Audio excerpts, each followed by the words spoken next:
I am Jack Miller, an ordinary man with a life that seemed perfect. I have a stable career as a lawyer in Chicago, a spacious house that I proudly built from scratch, and my wife, Emily, whom I trusted and loved. She was my world. Everything began to change on a peaceful Saturday morning when the sky in Chicago suddenly turned rainy, without any warning.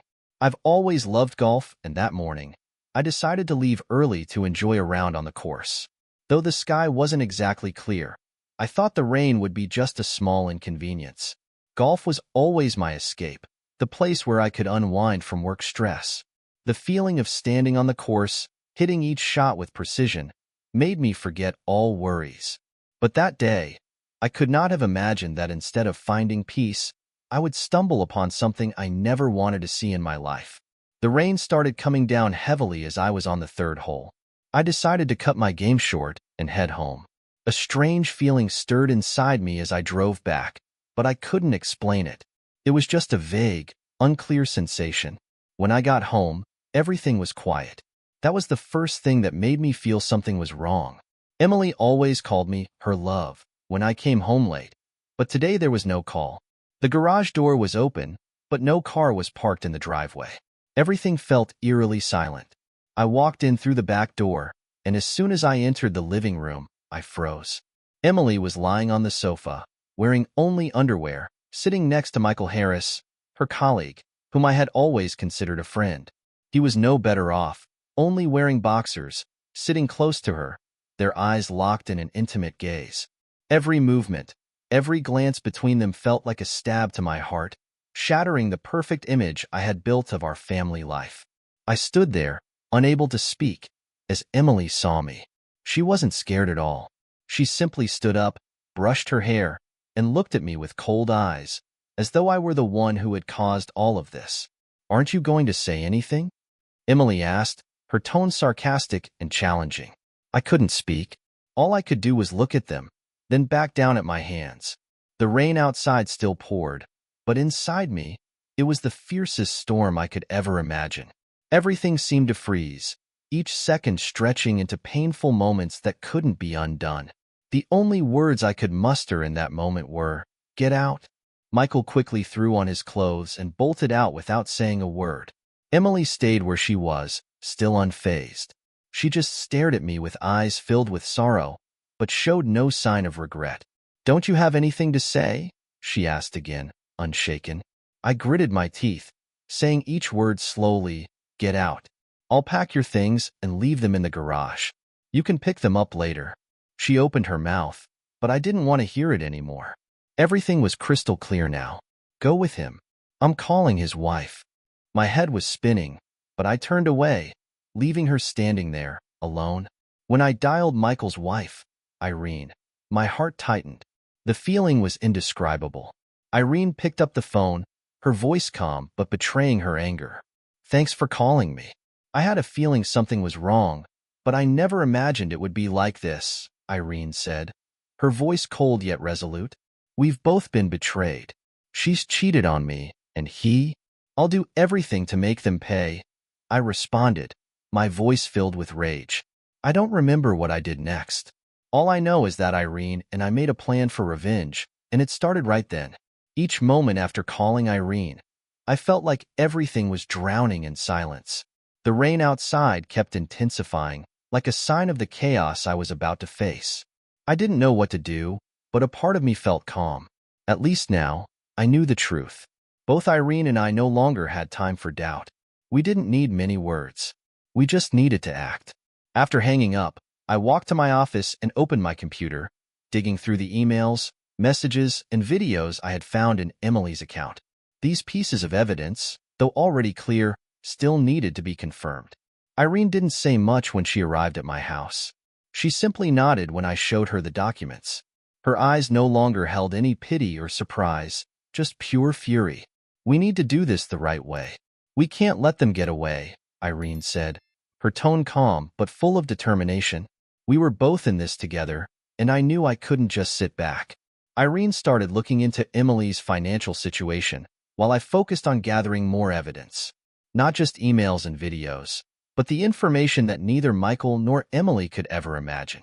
Every phone call, every meeting could be an important piece of the perfect plan we were building. For the next few hours, Irene and I worked side by side. The world outside kept turning, but inside me, my world had shattered. I couldn't imagine it, but at this moment, I had to do things I had never considered before. My self-respect, my patience, all the things that had built this life were suddenly things I didn't need anymore. The only thing I needed now was revenge, and I wouldn't stop until everything was arranged according to my will. I called Sarah, Emily's best friend, to ask what she knew. Though Sarah wasn't directly involved in Emily and Michael's affair, she was the only one who could help me access Emily's social circles. Sarah had always been a reliable friend to Emily. That's why it frustrated me even more that she knew about this and said nothing. But in this situation, I understood that each of us had our own reasons. The conversation with Sarah was quick, and I got some valuable advice. Remember, Emily always keeps everything under control, Jack. Don't let her think you'll just let this go. She might be trying to regain control of the situation. When Sarah left, I returned to my plans. We weren't going to let Emily and Michael get away with this deception. No, they would have to pay. Although I wasn't the only one betrayed, I was the one who would make them pay. Sarah helped me look for more evidence and information about the bank accounts, credit cards Emily had used to hide transactions with Michael. I recalled Emily's business trips, the nights she went out when I wasn't around. She always said she had work, but now I realized it was all lies. Don't let her outsmart us again, Irene reminded me. I nodded and started preparing everything for the upcoming confrontation. I reached out to a lawyer I trusted to prepare the necessary documents. Both Irene and I understood this couldn't be a run-of-the-mill legal battle. Everything had to be meticulously planned. Every move we made would be calculated carefully, and I wasn't going to let anyone in this situation regret their actions. Once I finished gathering the evidence, Irene and I decided to meet at a cafe near my house. We sat across from each other, and with just one glance, we knew we were doing the right thing. The coffee had gone cold as we exchanged final details about our plan. Irene pulled out a stack of documents filled with financial information about Michael and Emily that we had uncovered. These numbers would be crucial in our legal fight. We'll begin next week when everything is ready, Irene said, her eyes gleaming with a cold look. Neither Emily nor Michael will escape what they've done. I looked at her, a strange feeling rising in my chest. I didn't know where I stood in this relationship anymore, but the only thing I knew was that I would never go back. When you've been betrayed, nothing can make you forgive. Revenge isn't just about proving your strength. It's about restoring the self-respect that was shattered. I decided to call Michael, to threaten him. What I said wasn't a mere warning. If you keep avoiding this, I won't hesitate to expose everything. And you don't want me to do that. The feeling of taking control eased some of the tension, though the pain hadn't subsided. Both Emily and Michael would pay. I was determined. Everything was set, but I still couldn't shake the suffocating feeling in my chest whenever I thought about the next step. This fight wasn't just about property or reputation. It was a punishment for everything Emily and Michael had done. We couldn't let them continue living in their seemingly perfect bubble. They had to pay. On a cloudy, windy afternoon, Irene and I met at the cafe near my house. We had no time for small talk or pleasantries. Everything had to be carefully prepared. Irene had brought a thick folder filled with detailed information about both Emily and Michael, illegal transactions, and the secret money transfers into hidden accounts. "Are you ready for everything?" Irene asked, her voice cold but determined. She always knew how to make me feel like I had a strong team behind me. "Yes," I replied, staring directly at her. "But I can't do this alone. Michael, needs to know that I'm not someone who can be easily fooled." Irene nodded, a sneer forming as she thought about Michael. "He won't have anything left to deceive us with. I've also prepared a heavy financial blow for him. We're not just going to take back what we lost, but make them regret ever hurting us." I couldn't help but smile at Irene's determination. She wasn't just a friend. She was a true warrior. We had carefully mapped out the next steps. In a few hours, we would meet at an upscale restaurant, where Michael would attend an important meeting with some business partners. It would be the perfect opportunity to start. Our plan wasn't just about confronting them with words. We would make them feel like every step they took was being watched. Irene had prepared a recording device and a camera, while I would prepare all the documents and evidence to expose Emily and Michael's wrongdoings in front of the people who mattered most in their lives. Finally, the moment arrived. Irene and I walked into the restaurant, passing by the elegant tables where warm golden lights reflected in our cold eyes. Michael was sitting in a far corner of the room, talking with his partners. It felt like a play was slowly unfolding. "He doesn't know what he's about to face," Irene whispered, her smile hiding a cold confidence. We sat at a table not far from them, close enough to observe Michael's every move without drawing attention. Irene started the camera, while I quietly arranged the documents.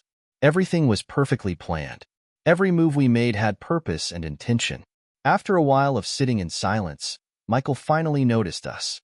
He stopped talking and looked in our direction. His eyes flashed with confusion, but I couldn't see any sign of remorse in them. Instead, all I saw was the smugness of someone who still thought they could win. "Jack," Michael spoke, his voice somewhat challenging, "you seem like you want something. You don't have to pretend anymore, Michael. Everything I need is already prepared," I answered, my voice as cold as ice. Irene sat silently, not saying a word. She just observed. No further words were needed. Everything was already clear. "What?" Michael asked, his face surprised but still unable to hide the fear. He started looking around, as if trying to find a way to escape. "You don't have to worry," I continued. "It will be easy if you cooperate. Hand over all the information about your transactions with Emily. If not, we'll release these videos and emails. Both you and she won't have a penny left to spend." I placed a stack of documents on the table, and Irene handed me the recorder. Everything had been recorded, ready to be sent when needed. Michael looked at the documents, and confusion began to show on his face. He stiffened, unable to argue. Finally, Michael stood up, hurriedly left without saying another word. He was no longer the confident man I had once known, now just a coward running from the truth. Confronting Michael was only part of our plan. When Michael left, Irene and I continued our journey. Soon after, Emily started calling me, her voice thick with tears. She seemed remorseful, wanting to come back, wanting to reclaim everything. But I would never believe her words again. "You had your chance, Emily," I said, my voice cold. "And I've made my decision. I no longer feel anything for you." I didn't stop there.